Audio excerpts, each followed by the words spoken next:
English translation, 226th contact. Friday, 3rd February 1989. Dashro por 1 hours. On your day, I am to deliver special greetings and wishes to you from all who are known to you. Pay everyone my heartfelt thanks. I am very delighted that they all think of me. But what about your time today? Is it enough that you can answer some questions for me? I am not in a hurry, if you mean that. Exactly. Then I can just start with the questions? That you can. You once said that solar radiation is dangerous for humans because sunburn arises from over-radiation on the unprotected skin, which is clear. But at the same time, you also mentioned that black cancer develops from it, even if the sunburn would only repeat itself in a minimal form. Moreover, it does not matter, as I recall, whether it would only be 10 or whether it would be 50 or more years after the first sunburn. In any event, the first sunburn of the skin plays the leading role because the factors were based on the fact that the black cancer or skin cancer could be triggered. So far, this is clear. However, you also said something about artificial light sources that are just as dangerous as solar radiation. Unfortunately, you then gave no other explanations about this, which is why I want to ask you about it now. Yes, your explanation is of correctness, because I really gave no explanatory remarks regarding the addressed. So listen then. Artificial light is harmless, just as little as also solar radiation. Also, every artificial light emits radiation that is harmful to health, whereby the most diverse illnesses can then be triggered, like, for example, various forms of cancer. However, all sorts of nervous disorders as well as cell variations, asthma, headaches, nausea, muscle aches, memory impairment, reproductive damage, and concentration damage, as well as various other ailments, can occur due to excessive artificial light rays and artificial swinging waves. Artificial light can, therefore, have a very negative and dangerous impact on the health of humans, and of course, the light intensity, radiation intensity, and swinging wave intensity are of importance. In order to counteract this evil, it is necessary that the light sources are constructed and secured in such a manner that the health hazardous factors do not appear. It will, however, still take a long time before that is realized here on the Earth and something is done about it. With us, the erroneous acceptance prevails that a lot of light would be health-promoting, etc. That is, in principle, also of correctness. But that only applies when the health-endangering factors of artificial light sources are turned off. And as you say, it will still actually take a long time before the earthly scientists responsible for this will recognize the stated facts. And it will still take much longer before the decisive ways and means are found to produce harmless artificial light. That probably will not be in this century and millennium because everything is probably still very distant future music, right? That is of correctness, my friend. Decades will still pass before the insights relating to this mature. And it will still take a very long time before the means and ways are found to eliminate the harmful factors of artificial light. The same applies to electricity. That probably means that also the swinging waves of electricity on humans, and probably also on animals and plants, birds, fish and insects, etc., produce pathogenic effects. At the same time, I think of electromagnetic waves, as these come from power lines or electric lines, as well as from electrical appliances and radio equipment, as well as transmission towers for radio and television, etc. Is this meant by your reference to electricity? That is of correctness. In the coming time, however, the whole thing will still increase because the progress will bring with it that small, portable communication devices, which will then be called mobile devices or mobile phones and so on, which will become mass-produced items for the Earth humans, Consequently, there will only be few who will not then equip themselves with such devices, which will very often find only pointless uses. The whole thing will spread as a disease of technological progress and will cost many human lives. This, on the one hand, through the dangerous radiation emitted by the devices and, on the other hand, also because these devices will be used irresponsibly at every impossible and possible opportunity, like when driving cars, etc., through which attention and control are weakened and fatal accidents, etc., are caused. Damage is the price of unreasonableness. However, it will then surely be denied by the manufacturers of such mobile phones that these devices emit harmful radiation. That will be the case for a long time because the responsible persons will not want to let their business with such devices be ruined. Therefore, they will let falsified analyses be produced by notable places with bribes, which should prove that the radiation of the devices is harmless. I can vividly imagine that. But now tell me, it was not very long ago that we talked about wars, etc., and you told me that I should compose writings around the turn of the millennium, which have to be directed against an impending war. This is because a certain U.S. president named Bush Jr. will want to launch a war in Iraq, in order to get to the oil there as well as to exact revenge for the war which his father will bring, at the beginning of the 90s, over Iraq, and which he will lose, as you said. Outside of our open conversation, you also said that this Bush Jr. was or had been a drunkard and is now turning to sectarianism, and that he becomes of the delusion that he has to clean the earth of Islam, so to speak, as God's avenger and as God's representative. If I remember correctly, you called him an unscrupulous and degenerate good-for-nothing, who is valid in the eyes of his father as a zero and a failure. With the Iraq War that he wants to allow to be released, if I also remember correctly in this respect, you said that this would be, at the earliest, in March of the year 2003, from which World War III could result under certain circumstances or the preliminary work for it, with this Iraq War. The coward, once he has come to power, wants to prove to his daddy that he is not a zero and not a failure, and that he can very well exact revenge and retaliate for his dad's war failure. And now the long and short of it. Through Bush Jr., whom you have also called a madman, will the war now actually break out in the year 2003 or not? You later mentioned the month of March, which would be especially precarious in that the war can actually no longer be avoided. In this respect, do you now have more insights through your foresight, or does it simply remain with your given information? I have in fact gained further insights in the meantime, and these are unpleasant.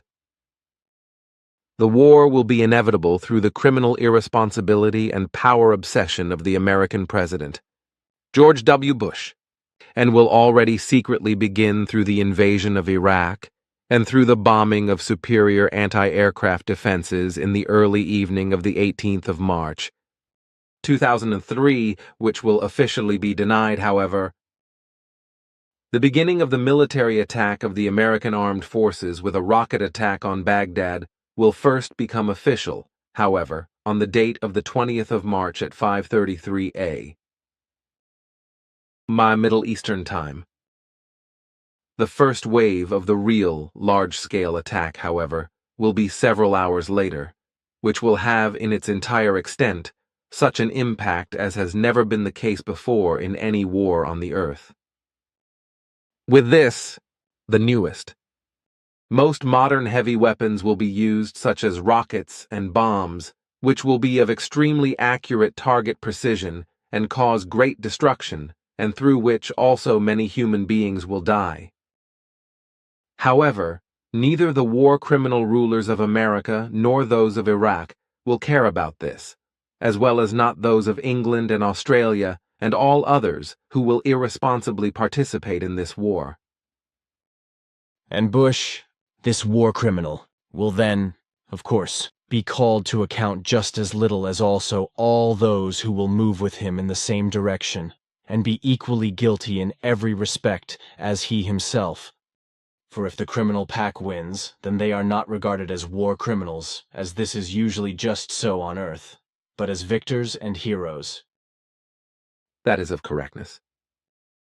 These are victors and heroes of very dubious reputation, who are truly criminals against humanity as well as tyrants, despots, dictators, and terrorists, and who indeed are the same as those who are accused of evil by these war criminals, some of whom are known to you from an earlier time. I know, yes, like, for example, the young Saddam Hussein and 2 of his young doubles. With him, I have made the interesting finding that under one eye, probably under the right one, he has a birthmark, which continually twitches around on his face when he gets excited. I know nothing about that. Let us leave that and talk about something else, for the whole thing brings nothing with it anyways. Here, I have written down a series of questions, which I would like to have answered. It's about the terms single and abstinence, as you Pleiarans understand these. As I know, your conceptions of these differ from those that prevail here with us on Earth. First of all, the term single. Please explain what you understand by it. You know the meaning, nevertheless. Now I say it again, that is of correctness. But explain it once again, so that I can immediately write it down in accordance with your words, for I am often asked in the aforementioned direction. If that is so. With us, single means that a woman is without a man, or that a man is without a woman, and, therefore, that no marital constraint is given.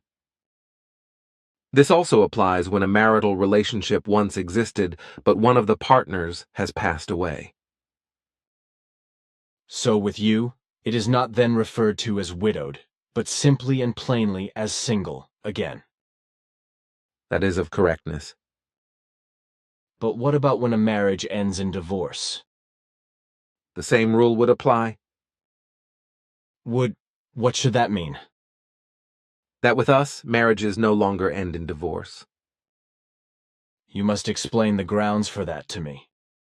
With us, at the 14th year of age, the full responsibility for the female and male gender begins, and from this time, one can devote oneself to a life partner with whom one lives in an unmarried relationship during the following period up to the 68th year of life. During this period, it is decided whether the 2 partners will remain together for their entire lifetimes or not. In this time, which represents an actual probationary period, the couple can decide for a final, lifelong relationship or to separate at their sole discretion at any time. If no separation takes place, then an additional 2-year probationary period is attached, during which the couple has to separate and live far apart and fulfill their duties. No personal contacts take place during this time, but only contact conversations over the usual means of communication, which also extends to holography contacts. During this time, the couple has to decide definitively as to whether they want to enter a lifelong relationship with each other or not. If the decision is positive from both sides, then a free marriage alliance takes place, which is announced publicly, but it is not closed, as on the Earth, by a registry office. The partnership is so free in every relation that no constraints can appear, and each partner can preserve his or her own personality, as well as everything that is in his or her own best interests. Infidelity, as this is known among the Earth humans, has no longer existed with us for tens of thousands of years. The entering of the marriage alliance is committed with us with a small ceremony, whereby the relevant spirit leader who monitored the exact circumstances of the couple during the previous 2 probationary years leads everything. And for thousands of years it has no longer happened that a partnership had to be designated as unsuitable by a spirit leader. A marriage alliance may first be entered at the age of 70 years. And if a couple first becomes acquainted with each other after the 70th year of age or shortly before it, Then, an unmarried relationship of 7 years is assigned to them, after which the special 2-year probationary period is to be passed through before a marriage alliance can be closed. You have, however, the law that a marriage alliance of a man and women is allowed in the way that a man can have up to 4 women around himself and can, thus, maintain a marriage alliance with these. This is in accordance with the naturalness that a man can copulate with several women, but not a woman with men, which is why every woman can only be attached to one man. That is of correctness. And how do the women get along with this? And how do the men behave? And how does it stand with the satisfaction of sexuality, whereby I also address the single ones? Abstinence would also be interesting to explain, since you understand something else by it than what the Earth humans do. Your first question can be answered with the fact that the women have no problems with the law that each one can have only one man, but every man can have up to 4 women in his marriage alliances. There is no jealousy among the several wives of one man. Also, it is not the case that all women or men enter a marriage alliance. Rather, some remain completely single or lead an unmarried relationship with a partner, which is also possible for same-sex couples. Once men are in an alliance with a partner or with several of these, they do not turn to any other women in the way that they would have sexual contacts with them, for such are, in fact, only maintained in partnerships. If a single state is given, then an intimate friendship which allows a sex life can very well exist. But on the other hand, there are also single females and males who live free of sexual relationships, and their reasons for this are of the most diverse and absolutely personal nature. Thus, there are with us, in reference to the exercising of the sex life, marriage alliances, unmarried relationships, or intimate friendships, which allow a sex life. Prostitution last appeared with us plea-arons 34,761 years ago, and since then has never been exercised again. At that time, a provision for its prohibition was also issued, in reference to the practice and utilization of the degrading form of sexual love servants. And all plea-arons have always strictly held to it. And since that time, even when other worlds are visited, etc., no plea-aron has violated this regulation. Consequently, they would also never take advantage of love servants. All plea-arons are able to control their sexual desires in such a way that they would never commit a wrong action in this regard. Thus, for 34,000 years, the whole thing has also had the effect that since then, no more sexually transmitted diseases have ever appeared among the plea-arons, as was previously the case. This may sound very unlikely and strange to the Earth humans, but it corresponds to the actual truth. As for abstinence, our established determination-related interpretation of abstinence does not mean that a sex life will not or should not be maintained. With us, sexual abstinence means that we control ourselves in our sex lives in such a way that no descendants are witnessed, and therefore, we give ourselves to abstinence in this respect. This guideline applies to all single persons, as well as to all couples who live in unmarried relationships. But this likewise applies to couples in marriage alliances, when the established maximum of 3 children has been witnessed. In this regard, our guidelines are based on the fact that only actual couples in regular marriage alliances may witness descendants. Otherwise, they have to control themselves sexually in such a way that no descendants are witnessed. But this does not mean, as I already explained, that a sex life is not supposed to be or is not allowed to be maintained. For with humans, the sex act, in contrast to animals, etc., is not just a pure act of propagation or of generating descendants. Rather, It is also conditioning for the health of the psyche and the physical body, which is why for the human species, a controlled sex life, but one that is held within the normal framework, is of enormous importance. Thanks. Your explanations should probably be detailed enough. Can you now tell me when and by whom the first mechanical clockwork on Earth was invented and created? As one explained to me, this is not well known. Do you know anything at all in this respect? It was a man named Agarish Sickle who invented the first mechanical clockwork in the middle of the 13th century. He lived in the city that is now named Cologne. So no Swiss can claim the honor of being the inventor of the first mechanical clockwork, even though the best precision clocks are produced in Switzerland. This supposition was indeed expressed. Really?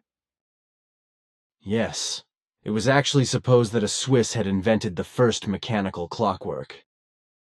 But for me, this makes no difference, and I may grant Germany this plus point of the invention history.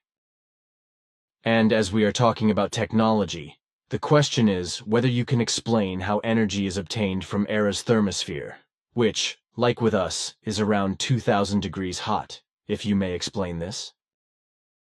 The fact that we obtain energy from the thermosphere does not fall under secrecy. Concerning the technical details, however, I may give no information officially because according to our directives, this would be an unauthorized intervention in the technological development, which would plunge the Earth humans into a catastrophe.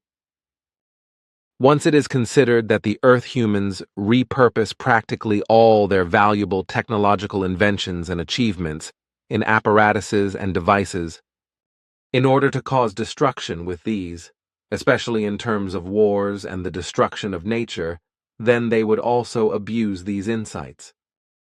If the earthly scientists would have knowledge of the utilization of the thermosphere's energy, then they would construct the thermosphere energy technology into an all-destroying weapon by which entire countries could be burnt to ashes within seconds. I take it from your words that the utilization of such a weapon from the thermosphere's energy would be much more powerful, worse and devastating than this could ever be, even through the strongest atom bomb. It would probably burn everything to ashes and cinder and perhaps even melt the rock and the soil. Am I right in this acceptance? Your acceptance is exactly correct. Through a weapon of this kind, microorganic life would also be destroyed until deep into the soil. Am I also right, then, in accepting that the thermosphere of the Earth provides practically inexhaustible energies? Yes, that acceptance is also of correctness. It's good that the Earthlings cannot use this energy of the thermosphere yet, and still have no technological possibilities with it. Then still another question, what all can stress cause? Stress is a very dangerous factor that attacks and damages the immune system, through which the body becomes vulnerable to all sorts of illnesses.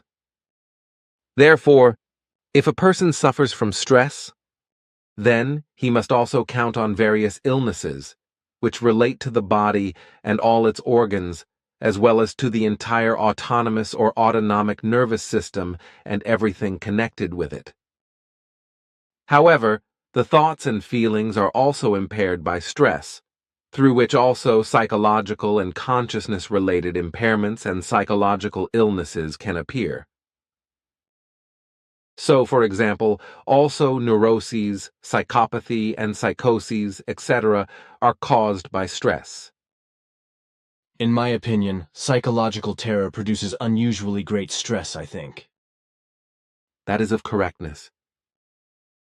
Years ago, you once said that also in the new millennium, several new diseases and illnesses will arise, of which, until then, the people will still have no notion and will be affected by these.